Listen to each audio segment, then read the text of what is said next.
Complete শাটডাউনে বিক্ষোভ সংঘাতে অচল দেশ, নিহত 11, আন্দোলনকারী পুলিশ, দফায় দফায় সংঘর্ষ।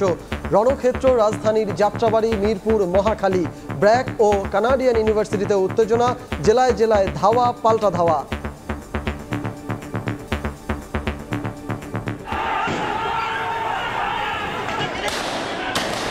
তাদের নিবৃত্ত করার চেষ্টা করছি, তাদের বোঝানোর চেষ্টা করছি। আমরা মনে করি যারা এই কাজটি করছেন তাদেরকে আমরা চিনি, তাদের নাম আমরা পেয়েছি। আমরা মনে করি তারা দুর্বৃত্ত। চাইলে আজই আলোচনায় বসতে চায় সরকার, জানালেন আইনমন্ত্রী। চলমান পরিস্থিতিতে কোনো আলোচনা নয় বলছেন আন্দোলনকারীরা।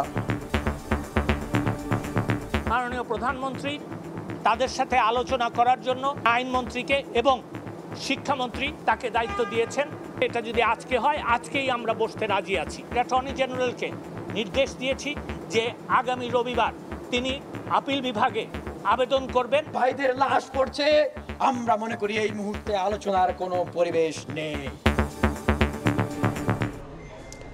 দেখছিলেন প্রধান শিরোনাম, সন্ধ্যার সময় সঙ্গে আছি আমি সজল মিত্র রিচার্ড। এবার অন্যান্য শীর্ষ সংবাদ।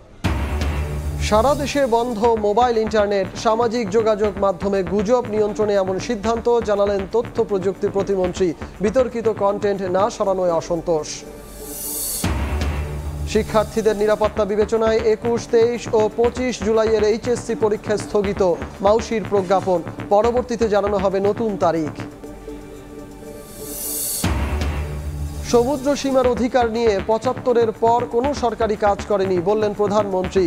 সুনীল অর্থনীতিতে জোর দিচ্ছে সরকার, দেশি বিদেশি বিনিয়োগের আহ্বান। এবং দলীয় চাপের মুখে নির্বাচন থেকে সরে দাঁড়ানোর ইঙ্গিত বাইডেনের। অজুহাত দেখালেন শারীরিক অসুস্থতার। দলের জন্য ভালো সিদ্ধান্ত বলছেন ডেমোক্র্যাট নেতারা।